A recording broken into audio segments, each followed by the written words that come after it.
Palabra Fiel presenta Un despertar en la palabra con Leonel Obispo.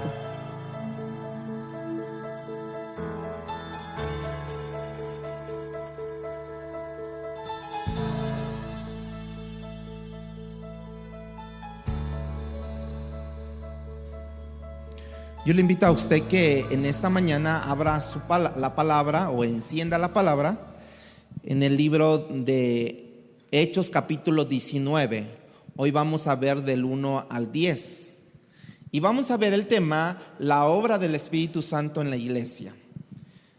Vamos a entrar directamente al texto, a diferencia de otras ocasiones donde hacemos una breve introducción, pero hoy vamos a hacerlo directamente, ¿sí?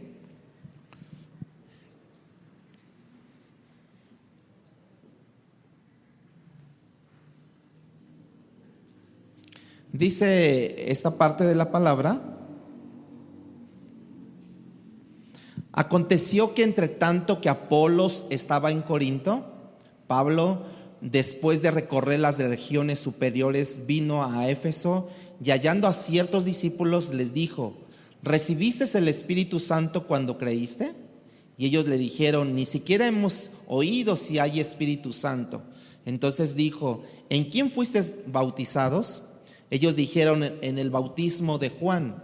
Dijo Pablo: Juan bautizó con bautismo de arrepentimiento, diciéndole al pueblo que creyese en aquel que vendría después de él, esto es, en Jesús el Cristo. Cuando oyeron esto, fueron bautizados en el nombre del Señor Jesús, y habiéndoles impuesto Pablo las manos, vino sobre ellos el Espíritu Santo, y hablaban en lenguas y profetizaban. Eran por todos unos 12 personas o hombres.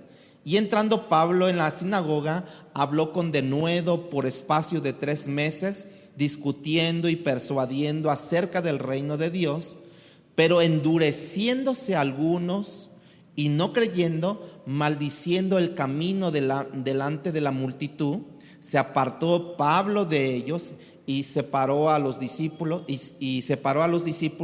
discutiendo cada día en la escuela de uno llamado Tirano.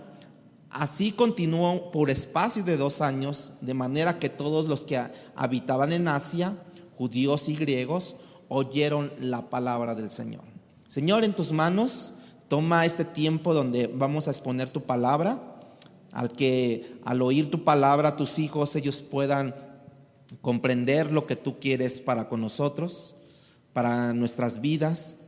Transfórmanos, úsanos, llénanos de tu palabra, Señor. Abre nuestras mentes para que nuestras mentes tengan la capacidad para recibir tu palabra y también para ponerla por tu obra. Usa al predicador, que en esta hora estoy delante de ti, Señor, para que tú hables conforme a lo que tú quieres que hagamos, digamos, Señor, y no en nuestra humanidad, no en nuestros recursos humanos, sino bajo la luz de tu palabra, Señor. En Cristo Jesús oramos. Amén y amén. Dice la Biblia que todos lo oyeron en Asia. La palabra del Señor allí en Asia, en lo que es actualmente es Turquía, lo que es actualmente Asia, en aquel tiempo, hoy actualmente es Turquía. El texto que acabamos de leer sigue el mensaje del domingo pasado, donde habíamos comenzado a ver el tercer viaje misionero del apóstol Pablo.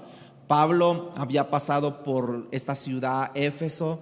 Al final de su segundo viaje misionero estuvo algunos días con, acuérdense, Aquila y Priscila, pero decidió continuar a pesar de que había tenido una buena recepción en Éfeso, que aún le decía que se quedaran algunos días más, pero él rehusó aparentemente porque en cierta forma como que tenía una prisa por llegar a una festividad a Jerusalén, y de allí se fue a Antioquía de Siria, desde donde él había salido unos años antes.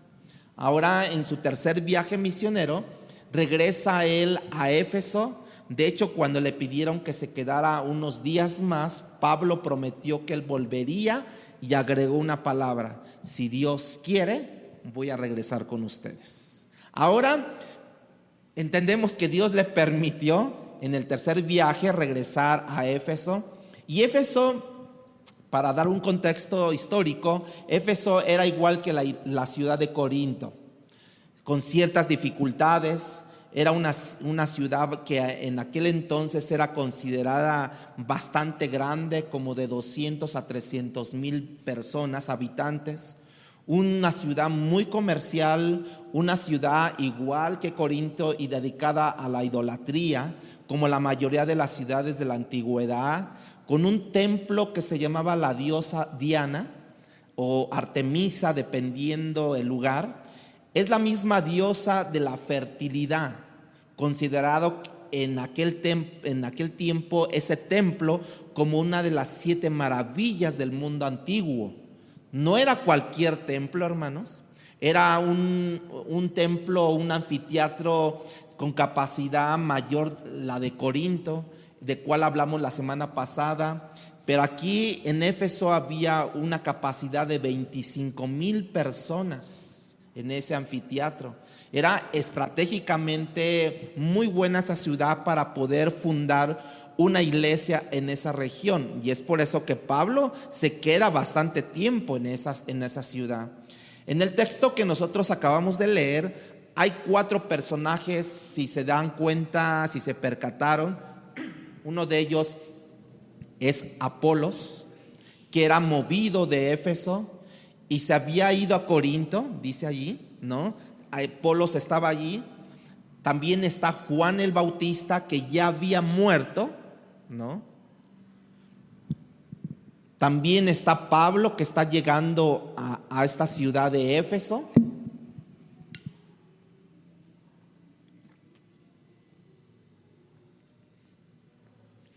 Y está también el Espíritu Santo, que es el 4º personaje allí.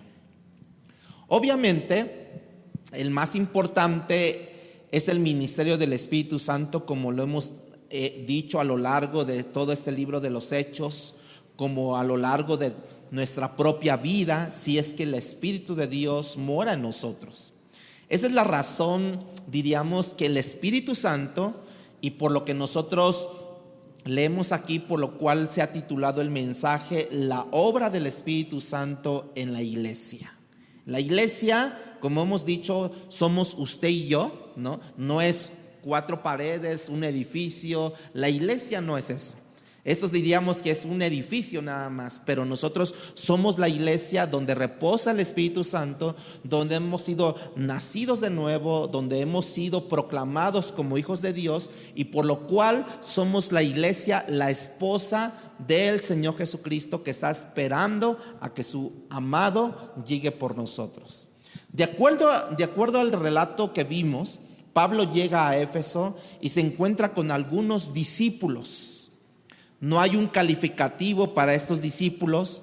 No se dice si son discípulos de Jesús, o son discípulos de Juan, o son discípulos de Apolos. Simplemente son unos discípulos. Nosotros no conocemos los detalles de la conversación de Pablo con ellos, porque en cierta forma Lucas es un poco escueto en los relatos, debido que, como dice la Biblia, si se escribiera todo lo que se hizo, pues no cabría en los volúmenes de la tierra. Y sobre todo los relatos donde no aparece el pronombre nosotros. ¿Por qué? Porque probablemente aquí Lucas aparentemente no está presente en ese lugar. Él está relatando quizás lo que en un momento dado Pablo le hace mención, le contó, pero que posiblemente en la conversación que Pablo tiene con estos discípulos, con quienes él acaba de hablar o de encontrarse, hay algo que no le lució muy bien al apóstol Pablo.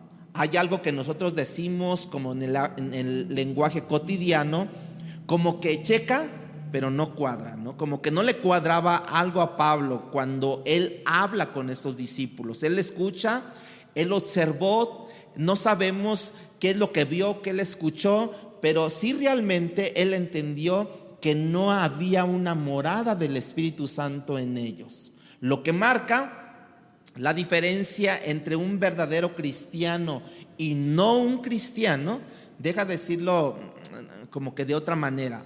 Lo que marca la diferencia de un verdadero cristiano y alguien que entiende que es cristiano, pero que no lo es Muchos en la actualidad se dicen como cristianos, pero hay una parte que dice de la Biblia, por sus frutos, ¿qué? Los vamos a conocer. Porque te pueden decir, yo soy cristiano, pero tú nomás ves los frutos y dices, él piensa que es cristiano, pero no lo es. En realidad no es su profesión de fe, porque él pudo haber dicho a esa persona, sí, yo ya creí en Cristo, pero sus frutos dan otra apariencia. De hecho, la profesión de fe de un verdadero cristiano y un no verdadero cristiano puede sonar exactamente lo mismo. ¿Tú creíste? Sí, yo creí. Pero ahora, ¿cómo traducimos si somos verdaderos cristianos? Por los frutos. No es un conocimiento doctrinal. De hecho, académicos, teólogos liberales, no cristianos, que niegan incluso la resurrección de Cristo, incluso saben más de la Biblia muchos de nosotros. De manera que no es el conocimiento doctrinal lo que marca la diferencia entre un cristiano y un no cristiano. En esencia, lo que marca la diferencia es la morada o no del Espíritu de Dios en esa persona. Y esa morada que produce en el cristiano es un estilo de vida distinto al resto de las personas que lo rodean. La persona que ha sido regenerada no solamente luce diferente a las personas que están a su alrededor de él en este mundo, es un estilo de vida diferente, hermanos. ¿No les han dicho a ustedes como cristianos, oye, ¿por qué hablas tan diferente? Oye, ¿por qué luces tan diferente? ¿Por qué piensas tan diferente? ¿No les han dicho? ¿O les han dicho, no, tú estás igual que el borracho de allá afuera? O no, o tú hablas igual que la señora que echa mucho pleito. O tú echas mucha, ¿verdad? Por sus frutos los conoceréis. Es lo que Pablo llama, en este caso, cuando un nuevo cristiano, cuando un nuevo nace de nuevo, le llama el nuevo hombre contra el viejo hombre. Y Pablo quiere saber si estos discípulos son o no verdaderos discípulos de Dios. En el texto hay una pregunta cardinal y Pablo se va, como luego nosotros decimos, directamente a la yugular, ¿no? Directamente. Como que esta pregunta que se va a poner como que de manifiesto en presencia, diciendo Pablo, quiero preguntarles a ver de quién estoy delante de quién. Yo creo que eso es lo que Pablo está pensando. Y en el versículo 2 que leímos del capítulo 19 de Hechos, versículo 2 dice, les dijo, ¿recibiste el Espíritu Santo cuando creíste? Y ellos le dijeron, a ver, Pablo, espérame tantito, ¿de qué nos hablas? ¿De qué nos hablas, Pablo? Ni siquiera hemos oído si hay Espíritu Santo. Ni siquiera sabemos de eso. Imagínense, ¿no? Ahora Pablo sabe con quién está hablando, ya que sabe Pablo que ni siquiera saben que hay un Espíritu Santo, entonces él se da cuenta de con quién está hablando, porque si tú ni siquiera sabes que hay un Espíritu Santo, no puede morar en ti. Ellos ni siquiera sabían que el Espíritu Santo había venido, era como algo completamente ajeno a ellos, extraño para ellos. En todas las iglesias, no importa qué tan buena sea la iglesia, hay personas convencidas de su salvación que no tienen salvación. Hay muchas personas que dicen, yo soy salvo, pero por sus frutos tú dices, híjole, ¿será salvo o no será salvo esta persona? Así pasaba con Pablo con ellos. O sea, ¿ustedes recibieron el Espíritu Santo? ¿De qué nos hablas, Pablo? ¿Hay Espíritu Santo? Que incluso lo que profesan es contrario a un estilo de vida cristiana. Con eso no quiero decir que nosotros no pecamos, no quiero decir que el pecado incluso aparece con cierta frecuencia en nuestras vidas, pero dice Juan que nosotros tenemos un abogado para cuando pecamos, para que nos reconciliemos con Cristo Jesús, para que nos reconciliemos con Dios a través de Jesucristo. Pero hay un estilo de vida que caracteriza a la persona que puede ser diferenciado de otras, hermanos. El texto no nos dice qué fue lo que Pablo observó, pero Pablo se vuelve un poco inquisitivo para hacerles más preguntas. Y les hace la primera pregunta, y ante la primera pregunta ellos no saben que existe un Espíritu Santo. Entonces Pablo les hace una segunda pregunta en el versículo 3. Entonces dijo: ¿en qué pues fuisteis bautizados? Ellos le responden, ellos le dijeron: en el bautismo de Juan. Si ustedes no saben que existe un Espíritu Santo que es el que da salvación, bueno, ¿en qué bautismo fueron bautizados ustedes? Pablo entiende que hay un solo bautismo para creencia en el que tú puedes ser bautizado. El bautismo en el Espíritu Santo, Pablo sabe que estos primeros años de la iglesia había cierta confusión. Pablo entiende que en estos primeros años de la iglesia no se había extendido lo que estaba pasando en Jerusalén, en Samaria, ¿se acuerdan todos? En Judea. No sabían que cuando ellos ponían las manos y eran bautizados en agua, también eran bautizados por el Espíritu Santo. Éfeso y todas las regiones gentiles de Asia Menor no sabían nada de eso. Pablo entiende todo esto, pero también sabe que estos son los primeros años que estaban ocurriendo, y es cierto que Juan el Bautista había muerto, pero si él sabe que hay discípulos por allí que no tienen conocimiento correcto, porque Juan ciertamente bautizó o murió antes que Jesús muriera. Y en el versículo 4 dijo Pablo: Juan bautizó con bautismo de arrepentimiento, diciendo al pueblo que creyese en aquel que vendría después de él, esto es, en Jesús el Cristo. Y eso no es de nosotros. Yo no bautizo para arrepentirme, hermanos. ¿Usted se bautizó para arrepentirse? ¿Verdad que no? Cuando Pablo comienza a establecer con estos hombres la diferencia entre un cristiano y no un cristiano, él comienza con aquello que marca al cristiano, y lo que marca al cristiano es la morada del Espíritu de Dios. Romanos capítulo 8, ahí lo busca, dice que todos los que son hijos de Dios son guiados por Dios. Son guiados por Dios. Tú no puedes ser hijo de Dios y no ser guiado por el Espíritu. Que tú ignores o que yo ignore su guianza, esa es otra cosa, pero somos guiados por el Espíritu de Dios.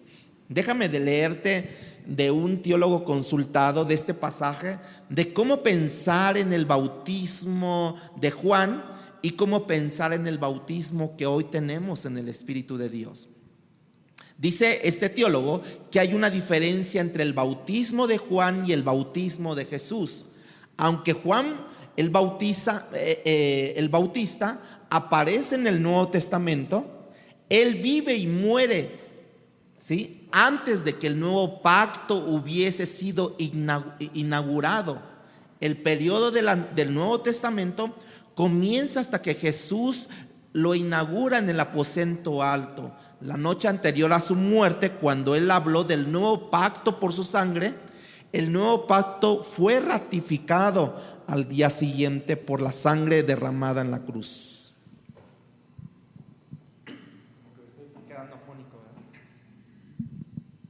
Ok. Toda la historia hasta ese punto pertenecía al pacto anterior de redención, de manera que el bautismo de Juan, dice, no debe de ser confundido con la señal del nuevo pacto que fue inaugurada por Cristo. Juan el Bautista fue el último profeta ciertamente del Antiguo Testamento. El bautismo de Juan fue directamente para los judíos y para aquellos que oyeron el mensaje de Juan. ¿Cuál era este mensaje? El Mesías viene, decía. Su Salvador está a la puerta y ustedes no están listos, decía. Ustedes no están limpios, decía Juan. Ustedes necesitan pasar un ritual de limpieza para preparar para la llegada del Rey. Y cuando Él venga, dice, Él os bautizará en el Espíritu, ¿sí? Juan apuntaba a un bautismo que era superior a él, ¿sí? Claramente Juan el Bautista enseñó que cuando él viniera, él bautizaría en espíritu y fuego. Y Pablo lo que hace con estos discípulos después de oír esto, procede a bautizarlos. Versículo 5 del capítulo 19. Dice: cuando oyeron esto, fueron bautizados en el nombre de ¿qué? De Jesús. Cuando oyeron que Juan el Bautista no solamente había enseñado acerca del bautismo de arrepentimiento, pero el bautismo de Jesús, de nosotros, es diferente. Estamos seguros de que Pablo los evangelizó previamente al bautizarlos. No creo que luego los había bautizados porque ellos estaban en cierta forma confundidos o no tenían el conocimiento completo. Nosotros no nos bautizamos, hermanos, escúchenme esto, nosotros no nos bautizamos para comprometernos más con el Señor. Eso no lo escuchamos, aunque muchas veces sí lo escuchamos de gente. ¿Por qué te quieres bautizar? Es que quiero acercarme más al Señor, quiero comprometerme más al Señor. Esa es no la manera por lo que nosotros nos deberíamos de bautizar. Nosotros no nos bautizamos para que Dios perdone mi vida anterior. El bautismo no perdona pecados, hermanos. Nosotros no nos bautizamos para reconciliarnos con Dios. No. Nosotros no nos bautizamos nosotros nos bautizamos porque entendemos que en algún momento anterior, el bautismo, yo entendí mi condición de pecador, mi necesidad de perdón, recibí convicción del Espíritu de que soy pecador en necesidad de perdón de pecados. Entendí que la única manera como mis pecados podían ser limpiados es por la sangre de Cristo Jesús, que Él derramó en la cruz a favor mío, y que en un momento dado fui convencido por el Espíritu y poner mi fe en la persona de Jesús como mi Salvador. Por este punto es que el Espíritu Santo está en la conversión de la gente. El Espíritu Santo está en la conversión de la gente. Habían sido convencidos en todas esas verdades que yo acabo de anunciar. Entonces he recibido, decían ellos, el perdón, he recibido una nueva vida. El Espíritu de Dios vino a morar en mí, y es por eso que nosotros hoy por hoy nos bautizamos. Y ahora yo tengo el deseo de ir delante de la congregación públicamente, dar testimonio de lo que ya ha pasado en mi interior, nada más. Eso es lo que nosotros hacemos. Yo tengo el deseo, el gozo de testificar públicamente, que el mundo sepa que algo pasó en mi interior. Quizás tú no lo sabías porque no conocías mi nombre, pero yo te digo que soy ahora una nueva criatura, soy un nuevo discípulo de Cristo Jesús. Ahora estos discípulos, dice, creyeron, estas personas fueron perdonadas, el Espíritu vino a morar en ellos. El resto ocurrió como lo vamos a hablar en un momento. El ministerio del Espíritu en la conversión es tan completo que es lo que yo puedo entender, que es lo que ocurre en esto, en esto lo que estamos diciendo. El Espíritu Santo en una forma tiene que abrir mi entendimiento, como lo abrió, ¿se acuerdan? Con Lidia en el libro de los Hechos, capítulos anteriores. Porque de lo contrario la persona jamás entendería el mensaje, y eso es lo primero. ¿Cuántas personas han venido aquí a la iglesia y la manera es que Dios no ha tenido el favor, la gracia de abrirles el entendimiento, entonces ya no regresan, ¿no? Y la manera de cómo el Espíritu abre los ojos precisamente a las personas es regenerando la persona. La regeneración es lo que ocurre primero, hermanos. Entonces la persona ya regenerada tiene los ojos abiertos, tiene el entendimiento esclarecido cuando escucha el mensaje. Usted, antes de tomar una decisión firme sobre su decisión de fe, ¿cuánto tiempo usted estuvo sentado muchas veces en una iglesia? Muchas veces estuvieron sentados por años, estuvieron sentados meses tal vez, hasta que el Espíritu Santo vino y les reveló su palabra, abrió su entendimiento, ¿no? Él antes estaba muerto, esa persona, pero ahora está vivo. Él entiende, muchos o otros no entienden, los muertos no entienden. Ahora él está vivo y ahora entiende el plan de salvación, ¿sí? El mismo Espíritu comienza con los ojos abiertos a mostrarles el Espíritu de Dios. Es como cuando te sientes aplastado, el Espíritu te dice: no te preocupes, hay un Cristo que vino y murió por tus pecados y fue a la cruz y derramó su sangre por tus pecados. Y es cuando te entra la convicción de su fe, es cuando te entra la convicción de lo que Él hace en nuestras vidas. El mismo Espíritu te convence de hacer todo eso. Entonces, cuando pasa eso, tú pides perdón, tú recibes el perdón de los pecados, y ahora el Espíritu Santo te convence de que tú puedas depositar tu confianza en la persona de Jesús, y eso es lo que sella y eso es lo que ocurre en las personas. De manera que el Espíritu Santo en la conversión es vital. El Espíritu Santo en la conversión es vital. De hecho, es tan vital que antecede lo que acabo de decir, porque Él es quien inspiró el texto que estamos leyendo. Y la fe viene ¿en qué? Por el oír. ¿Qué más? Y el oír por la palabra de Dios. ¿Cómo viene la fe? Por el oír, y el oír por la palabra de Dios. De manera que allí está el ministerio del Espíritu Santo que está operando. Nota que estos discípulos creyeron inmediatamente y se bautizaron. Hay algo bien importante.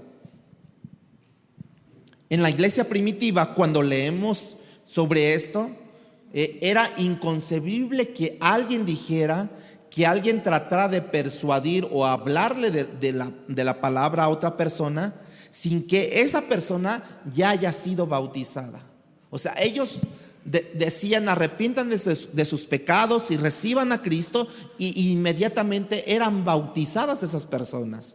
No eran discipuladas, era inconcebible, porque en ese momento había un tiempo apostólico donde el mismo apóstol tenía discernimiento de bautizarlos inmediatamente, con excepción del mago, ¿se acuerdan? De este mago, ¿no? Pero bueno, la persona a veces no quiere bautizarse porque no tiene testimonio que contar, ¿sí?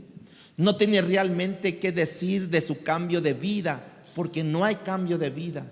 Y por eso le dices: ¿te vas a bautizar? Deja, lo estoy pensando.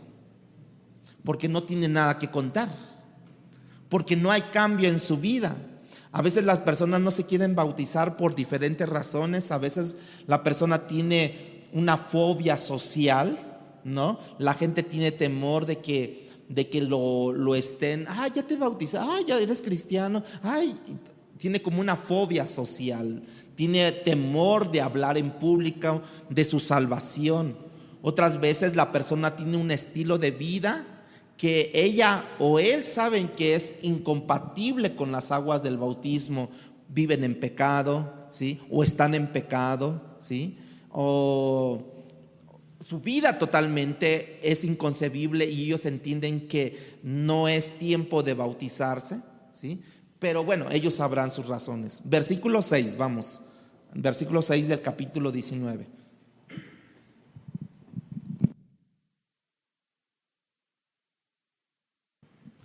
Dice: y habiéndoles impuesto Pablo las manos, fíjense cómo es, después de que los evangelizó, habiéndoles puesto las manos Pablo, vino sobre ellos el Espíritu Santo, y hablaban en lenguas y profetizaban. ¿Cómo dice el texto que el Espíritu Santo vino y que ellos profetizaron luego que Pablo los bautizó? Muchos han concluido que el don de las lenguas es el bautismo del Espíritu Santo. De hecho, muchos piensan que hay dos experiencias cuando tú crees: una experiencia de conversión genuina, real, Y la segunda experiencia donde tú recibes el bautismo del Espíritu y entonces tú empiezas a hablar en lenguas. Bueno, eso pensamos que es contrario a la revelación del Antiguo Testamento. ¿Cuántos de ustedes, levanten sus manos, cuántos de ustedes hablan en lenguas, hermanos? A ver, levanten sus manos. ¿No? Guay. Ahora sí, guay que la des, ¿no? Dicen por ahí. Bueno, dejen explicarles sobre esto. Para comenzar, vayamos a 1 Corintios capítulo 12, versículo 13. 1 Corintios capítulo 12, versículo 13.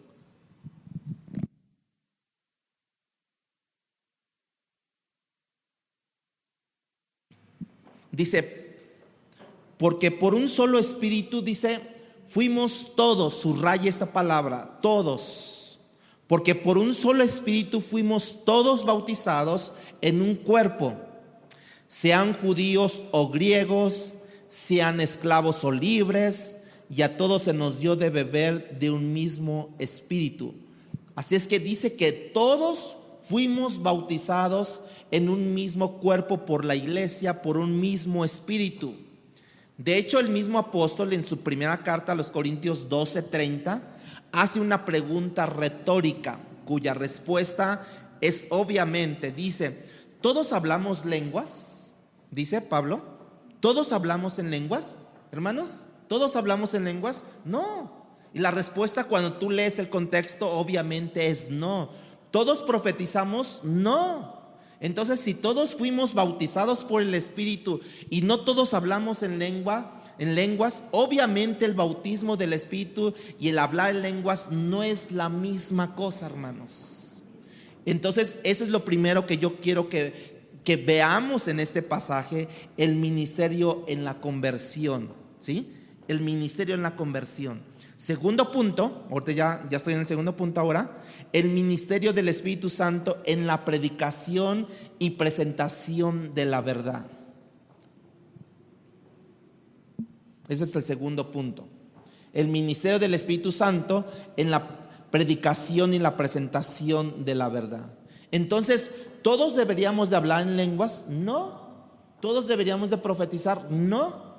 Porque ahí dice que todos fuimos bautizados por el mismo Espíritu, en el Espíritu de Dios. Pero el hablar en lenguas, el profetizar, eso es otra cosa, hermanos. ¿Sí? Eso es otra cosa. Versículo 8, para entrar en el segundo punto, el ministerio del Espíritu Santo en la predicación y en la presentación de la verdad. Versículo 8. Y entrando Pablo en la sinagoga, habló con denuedo por espacio de 3 meses, discutiendo y persuadiendo acerca del reino de Dios. Pablo entra en la sinagoga como acostumbraba hacer por 3 meses, pudo estar en la sinagoga discutiendo y persuadiendo acerca del reino de Dios. Y no solamente que Pablo estaba hablando, sino que estaba denodadamente, con denuedo, tenía una habilidad de hablar con denuedo, con un coraje, con una valentía, en medio de riesgos, en medio de amenazas, en medio de dificultades, en medio de opresión, en medio de oposición. Esa es una habilidad dada por el Espíritu de Dios, hermanos. A mayor llenura, mayor de nuevo yo tengo para hablar la palabra de Dios. Si quieres hablar la palabra de Dios con mayor facilidad, con menor vergüenza, con mayor coraje, y quieres atreverte a más, necesitas más llenura del Espíritu Santo, y eso solamente lo encontramos orando en comunión con el Señor, hermanos. Solamente ahí vamos a encontrar la llenura del Espíritu Santo. Vean lo que dice Hechos capítulo 4, versículo 31, que ya lo vimos tal vez meses antes, ¿sí? Meses antes. Hechos 4:31. Dice que cuando hubieron orado, el lugar que estaban congregados tembló, y todos fueron llenos del Espíritu Santo y hablaban con denuedo la palabra. Hay un orden para poder ser llenos del Espíritu Santo. El orden es que oraron. Después, ¿qué pasó? tembló, fueron llenos del Espíritu Santo. No se bautizaron, ahí para que vean, no se bautizaron, sino fueron primero llenos del Espíritu Santo y hablaban con denuedo. O sea, otras versiones dicen hablaban con valor. ¿Por qué? Porque el Espíritu Santo estaba en ellos. En medio de las dificultades, en medio de la opresión espiritual que había, que muchas veces nosotros experimentamos, hermanos, pero que no identificamos en medio de, no identificamos cómo está esa situación en medio de la oposición. Y es que hay una realidad, hermanos, es que hay huestes espirituales de maldad en las regiones celestes que hacen que tú no puedas ver, pero que tú sí puedas sentir la opresión. No puedes ver físicamente cómo está el movimiento, pero sí puedes sentir esa opresión.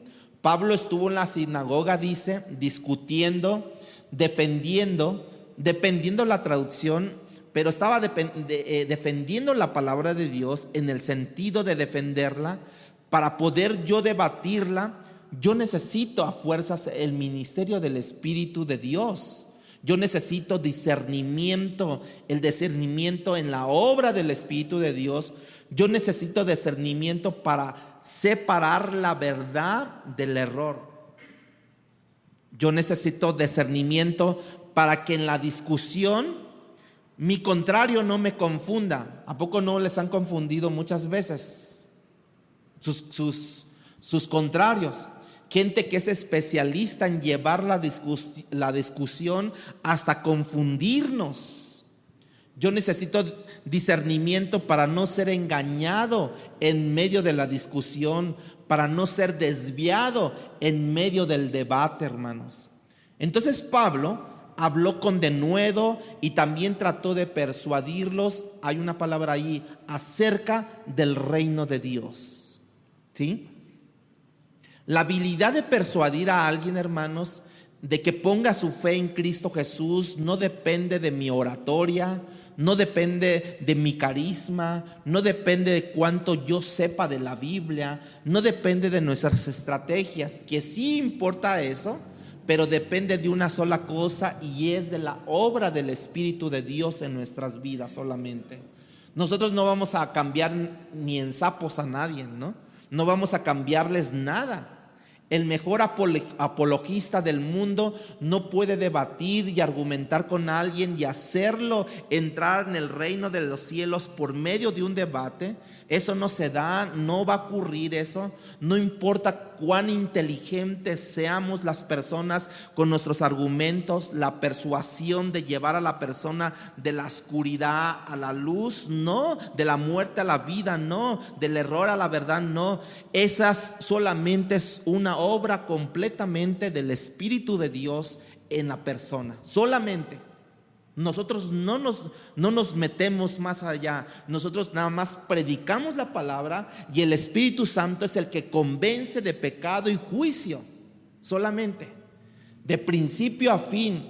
Y aquí el texto nos dice que Pablo estaba tratando de persuadirlos acerca del reino de Dios. Para ellos entender lo que Pablo en un momento dado estaba explicando acerca del reino, era obligatoriamente que el Espíritu de Dios tenía que estar obrando en ese momento en las mentes, en los corazones de esas personas, para persuadirlos acerca del reino de Dios.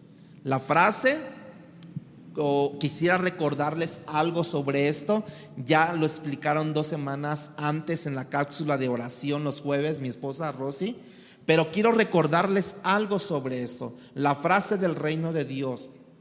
La frase del reino de Dios, tal como aparece 4 veces en Mateo, aparece, ¿sí? 14 veces aparece en el libro de Marcos, 32 veces aparece en Lucas esa frase, en Juan aparece 6 veces, en Hechos aparece 8 veces, en las cartas de Pablo una vez, ¿sí? Ahora, si nosotros hablamos de la frase el reino de Dios sin poner la frase ahora, el reino de los cielos, que también aparece también allí. Bueno, Pablo está hablando del reino de Dios. En los evangelios como Mateo, la frase aparece allí, el reino de los cielos. ¿Por qué decían ellos todas las demás veces que aparece el reino de los cielos? Porque trataban de evitar o de usar el nombre de Dios, porque ellos temían como que usarlo, el nombre de Dios, en vano, y por eso ponían el reino de los cielos, para evitar el nombre de Dios, ¿sí? En Mateo la frase el reino de los cielos, evitando el nombre de Dios, aparece 33 veces, ¿sí? Y cuando le pidieron a Cristo que les enseñase a orar, ¿sí?, Él les enseñó, entre otras cosas, ¿cómo les dijo? Venga a nosotros tu reino. De manera que nosotros necesitamos entender que el reino de Dios, porque de lo contrario nosotros vamos a llamarnos cristianos, decir que estamos dentro del reino de Dios sin saber lo que somos ahora o cómo estamos ahora en el reino de Dios. El reino de Dios es una realidad, hermanos, presente, y es una realidad futura. Y quiero explicarles sobre ambas cosas. De la misma manera que tu salvación es una realidad presente y al mismo tiempo es una realidad futura, porque todavía no se ha completado lo que ya tú conoces. ¿Qué conocemos? Sobre que Cristo va a venir y que mi salvación, ¿dónde se me da? Se me da para salvarme de este mundo y llevarme a la gloria celestial. Pero todavía eso no ocurre. Pero yo sé que tengo salvación. Yo sé que mi salvación está segura en Cristo Jesús, ¿verdad? Cuando Cristo les habló a sus discípulos, Él les habló que el reino de los cielos ya estaba entre ellos, ¿se acuerdan? Por ejemplo, Mateo capítulo 12, versículo 28, Mateo 12, 28, cuando nos deja ver que el reino de los cielos ya había invadido nuestro planeta, porque Cristo les dijo, ya el reino de los cielos está entre ustedes. Mateo 12, 28 dice, porque si yo por el Espíritu de Dios echo fuera a los demonios, ciertamente, que dice, ha llegado a vosotros el reino de Dios.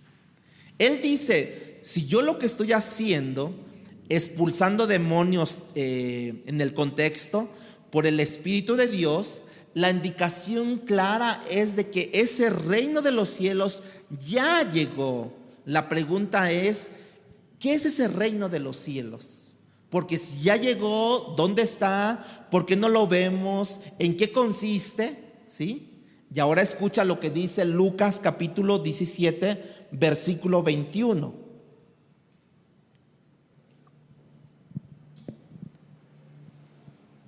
Lucas 17, 21 dice, ni dirán, helo aquí o helo allá, porque he aquí el reino de Dios está entre vosotros. No estará, sino dice está. Y en esencia, ¿qué es lo que estaba en ese momento? El gobierno de Dios. El ejercicio completamente en los cielos es ejercido parcialmente en la tierra. Porque ahorita les voy a explicar. Porque en el reino de los cielos no hay oposición, y por eso el reino de los cielos, el gobierno de Dios, es completamente hecho bajo la autoridad y el gobierno de Dios. Aquí en la tierra es parcialmente porque hay oposición. Pero el reino de los cielos en la tierra, la autoridad de Cristo está siendo desafiada en opuesta continuamente por el reino de las tinieblas. Ahora nosotros somos libres, pero ¿cómo éramos antes, hermanos? Esclavos. Entonces el reino de los cielos es una realidad en tu corazón presente si eres cristiano, y es una realidad futura cuando tú vayas al reino, ahora sí, directamente al reino de los cielos, ¿sí? Ese es el reino de los cielos, que no es otra cosa que la autoridad de Cristo. El reino de los cielos, el reino de Dios, es la autoridad de Cristo, que va poco a poco abriéndose paso a la medida que las tinieblas van siendo desplazadas. hay una dimensión presente de este reino de los cielos, de esa autoridad que Cristo está reinando en mi corazón. Hay una realidad futura. Mira cómo Cristo lo expresa en Marcos capítulo 14, versículo 25. Marcos capítulo 14, versículo 25. ¿Cómo lo hace que sea una realidad presente, pero también va a ser una realidad futura? Marcos capítulo 14, versículo 25. De cierto os digo que no beberé más del fruto de la vid hasta aquel día en que lo beba de nuevo en el reino de Dios. Es una realidad presente que hoy tenemos como Cristo en nuestros corazones, pero hay una realidad también futura que lo vamos a estar en el reino de Dios. Allí es una realidad futura. Entonces, de acuerdo a unos diccionarios consultados, el reino de Dios representa primordialmente el gobierno de Dios o la autoridad monárquica divina, donde quiere que eso se ejerza. Por tanto, el reino de los cielos, en los cielos está el reino de los cielos, la autoridad divina se ejerce sin oposición, donde está la presencia de Dios, ¿sí? Donde están los ángeles, donde están los querubines, constantemente dándole gloria a Dios. El gobierno de los cielos se ejerce sin oposición, pero en la tierra el reino de los cielos está entre vosotros, como Cristo dijo, porque su autoridad se ejerce, sí, pero se ejerce en contra de esa oposición. ¿O no, hermanos? ¿No hay oposición en la tierra? Claro, se ejerce en nuestros corazones y aún nosotros lo hacemos oposición a Cristo en su autoridad dentro de nosotros. Dios te dice, ponte a orar, y tú dices, pero no tengo tiempo. Dios te dice, ve a la iglesia, no, mejor me voy a otro lugar. Nosotros mismos somos oposición al reino de los cielos, al reino de Dios. Nosotros mismos. Deja decírtelo de otra manera. El reino de Dios, de los cielos, consiste en el ejercicio de la autoridad soberana de Dios en el pasado, en el presente y en el futuro. En algunos casos sin oposición, pero en otros casos con oposición. Nosotros sabemos que nosotros hemos sido enseñados por la palabra de Dios que hay dos reinos: el reino de Cristo y el reino de Satanás, el reino de la luz y el reino de las tinieblas, ¿sí? En esos dos reinos se oponen continuamente.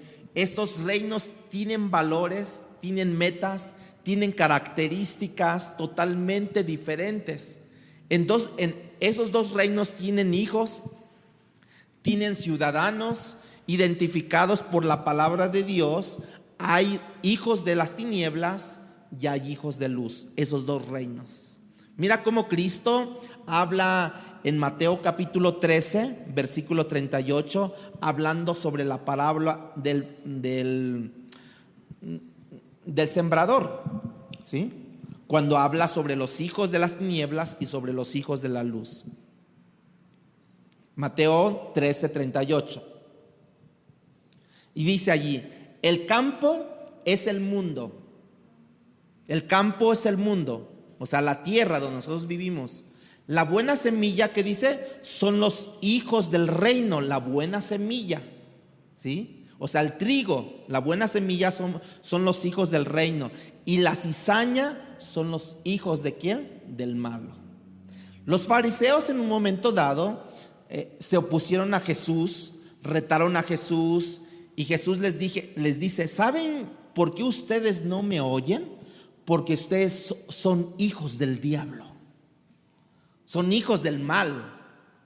¿Te gustaría oír esto de parte de Dios? Tú no me escuchas porque eres hijo del mal, eres hijo del diablo. ¿Verdad que no?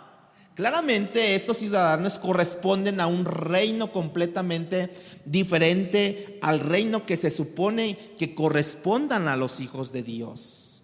Ahora, los hijos de Dios, los hijos del maligno, de las tinieblas, cuando entran al reino, ¿sí?, al nuevo reino, ellos necesitan comprender o comenzar a pensar, a ver, a sentir, a elegir, a discernir de una manera completamente diferente, hermanos, cuando ellos entran al nuevo reino. Porque nosotros se supone que dentro de este reino, ¿sí? Nosotros antes, cuando no estábamos, nosotros no podíamos ver, valorar, no podíamos caminar, no podíamos vestirnos, pensar, consumir de la misma manera cuando ahora entramos al reino de Dios, porque pasamos de las tinieblas a su luz admirable. El reino de la luz se está abriendo paso, hermanos. Aunque parezca que las cosas van de mal en peor, aunque parezca que las cosas no se van a componer, ¿no? Alguien había dicho que este mundo no se va a componer. De alguna manera, hermanos, el reino de la luz se va abriendo paso poco a poco, porque nosotros sabemos. ¿Por qué nosotros sabemos eso? Porque cada día hay nuevas personas. Donde reinaban las tinieblas en su corazón, y hoy reina la luz en sus corazones. Entonces poco a poco se va abriendo paso, y no va de mal en peor. A lo mejor lo ven así, pero no va de mal en peor, porque personas cada día se van arrepintiendo de sus pecados y se van convirtiendo a Cristo en sus corazones. Y ahí se va abriendo poco a poco. No importa cómo luzca la sociedad, hermanos. No importa cómo los vaivenes de la sociedad. Hemos visto videos donde predicadores vestidos de mujeres, hombres vestidos transexuales, predican la palabra de Dios. Diríamos, ¿qué pasa en este momento? ¿Qué pasa? La corrupción, la sexualidad, la inmoralidad está muy fuerte. Hermanos, ya lo vimos aquí con Pablo. ¿Cómo estaba la situación allá? ¿Te das cuenta? La luz va avanzando, va alumbrando, pero las tinieblas van pasando, ¿sí?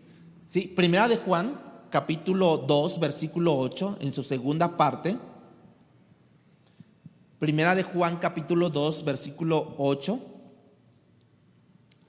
Dice: sin embargo, os escribo un mandamiento nuevo, que es verdadero en él y en vosotros. Y dice ahí la segunda parte: porque las tinieblas van pasando y la luz verdadera ya alumbra.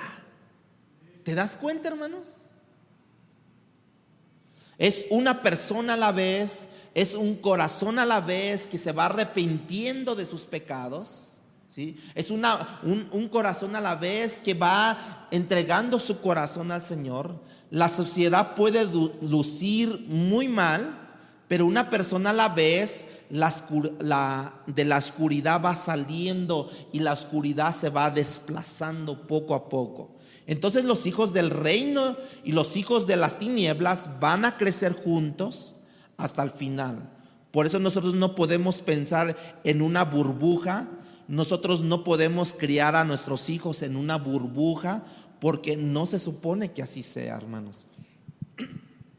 De hecho, los discípulos, oyendo estas parábolas, estas enseñanzas, pensaban como que era bueno separar el trigo de la cizaña. ¿Se acuerdan? Las ovejas de los cabritos, separar el trigo de la cizaña. Y Cristo les dijo: no, porque si empiezas a sacar la cizaña, te lleves juntamente al trigo, junto con la cizaña. Déjalos crecer, que crezcan juntos hasta el final. Aún en la iglesia habrá gente con cizaña. Déjalos, porque yo tengo un propósito con todo ese tipo de mezcla.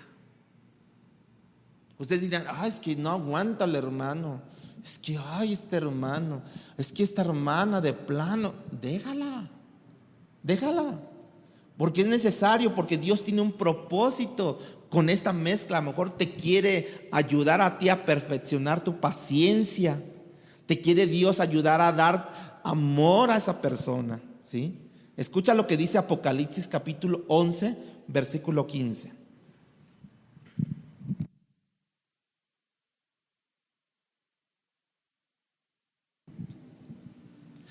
El séptimo ángel tocó la trompeta y hubo grandes voces en el cielo que decían, fíjense: los reinos del mundo han venido a ser de nuestro Señor y de su Cristo, y Él reinará por los siglos de los siglos. O sea, pasó la época anterior, no más reino del mundo, no más reino de las tinieblas, ahora es el reino de Cristo por completo, hermanos.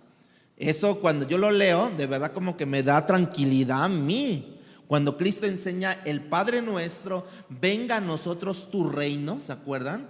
Él estaba hablando de dos cosas distintas. Una realidad presente, que tu reino venga y haga morada en el corazón de los que han creído, la realidad actual que tenemos, y una dimensión futura, que tu reino venga pronto y venga y se establezca en la tierra y termine con este desastre que el hombre vive hoy. En nuestro corazón el reino ha sido instaurado, hermanos, ha sido establecido. Sin embargo, ese reino tiene que crecer todavía en nuestros corazones y en el mío.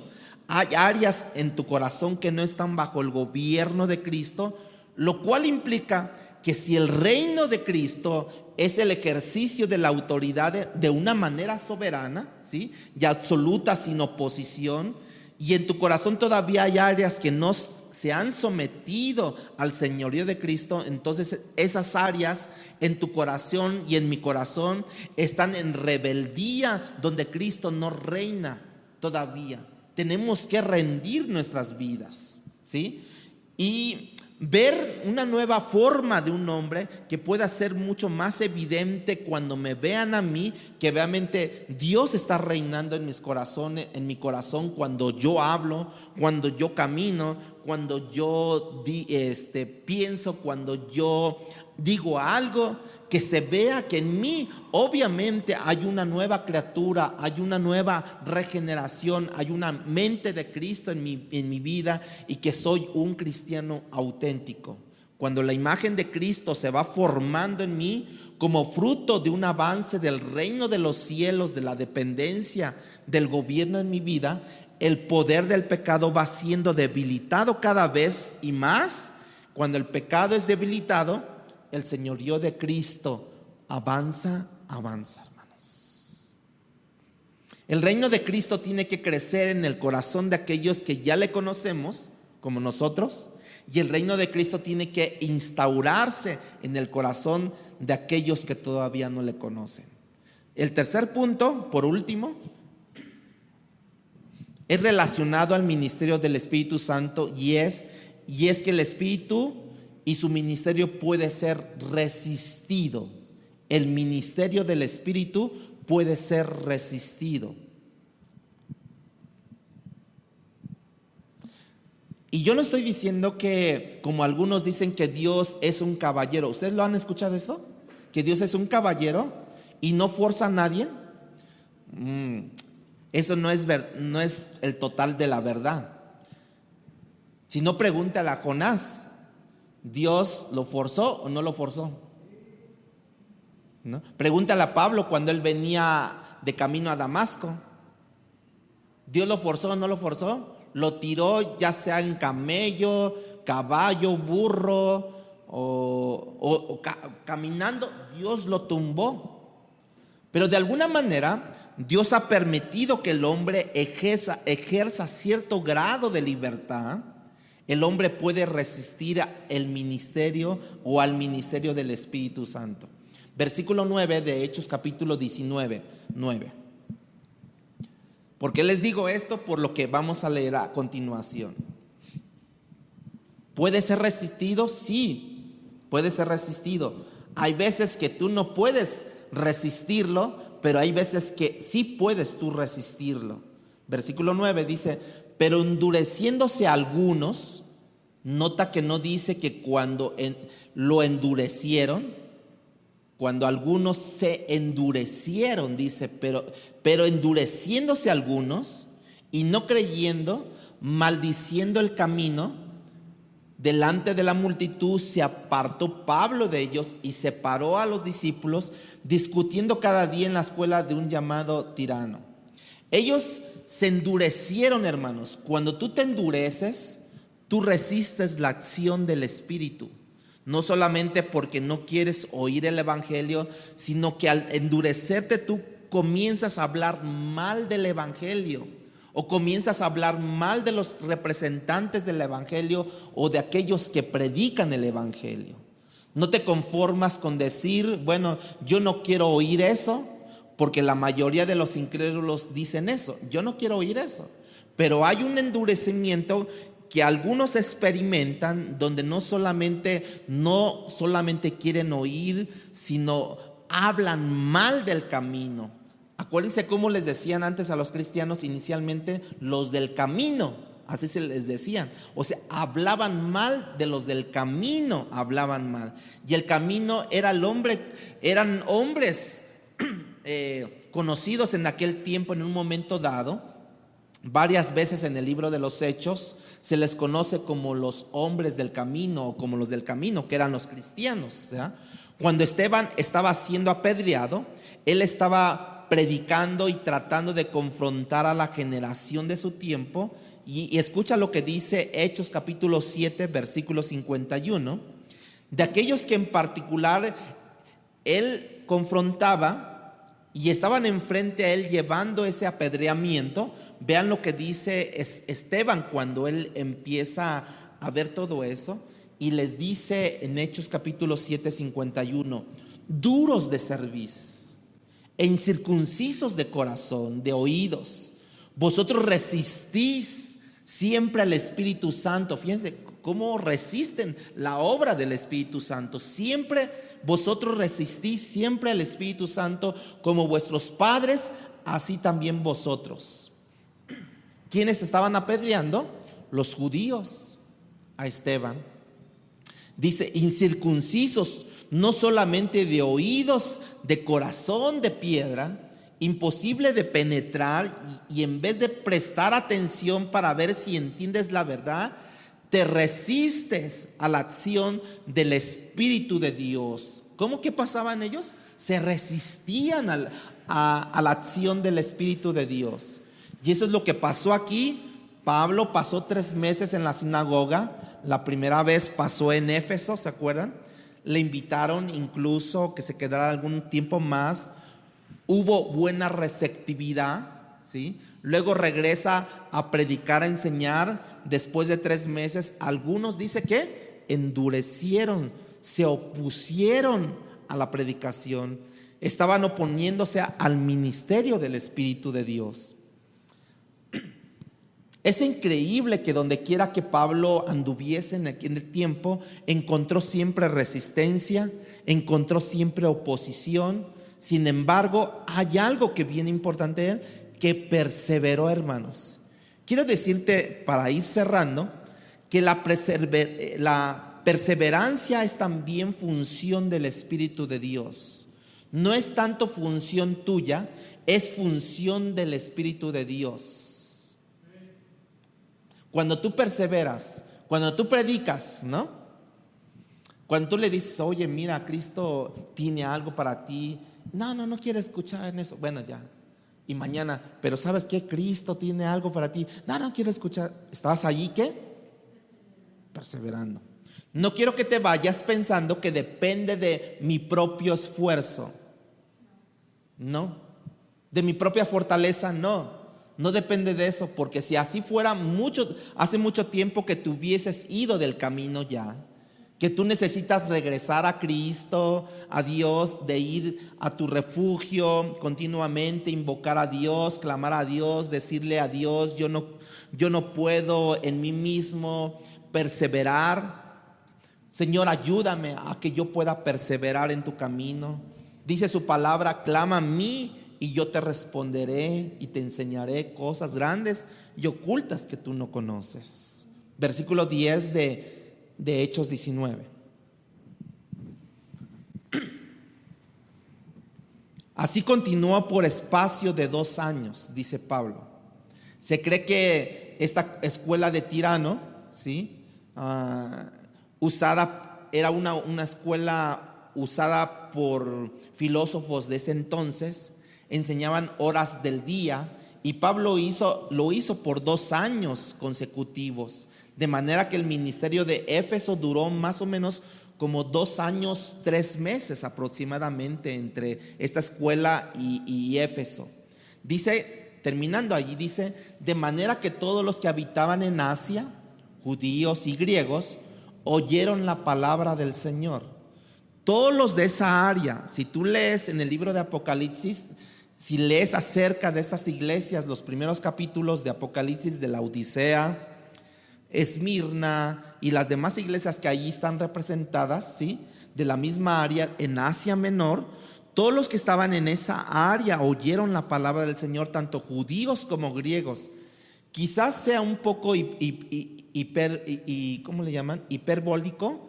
Quizás no fue el 100% de la gente, de los individuos, pero creo que no hubo un rincón de toda esa área que no hubiese escuchado la palabra de Dios, por lo menos, ¿sí? Esa es la función del Espíritu, el hacer preservar a Pablo en medio de la posición, con denuedo, con bríos, con ánimo de la predicación de la palabra. 2 años y medio recorriendo todo Asia Menor. O sea, es un buen tiempo, hermanos. De manera que tú puedes ver que el ministerio del Espíritu está de principio a fin. Pero escucha algo más: el Espíritu fue dado para esta época, para la gloria de Cristo, no es porque estemos quitando la obra del Espíritu, del Padre, del Hijo y ahora del Espíritu Santo. No, en el Antiguo Testamento era como la obra del Padre, Dios Padre. En el Nuevo Testamento, en la época de Cristo, de los evangelios, era la época de Cristo, por así decirlo. No es que deja de ser la era del Padre, del Hijo. No, estamos hablando de quién de la Trinidad está más activamente trabajando en el día de hoy. Y quien trabaja más en el día de hoy, la actividad de la Trinidad, es el Espíritu de Dios. Y ahora es la era del Espíritu de Dios para la gloria de Cristo, porque dice: Él vendrá. Cuando se acuerdan, cuando se fue, dijo: Él vendrá y tomará de lo mío y me glorificará a mí. Palabra Fiel presentó Un despertar en la palabra. No olvides buscarnos en Facebook y YouTube como Iglesia Palabra Fiel CDMX y seguir las transmisiones por Zoom de cada domingo.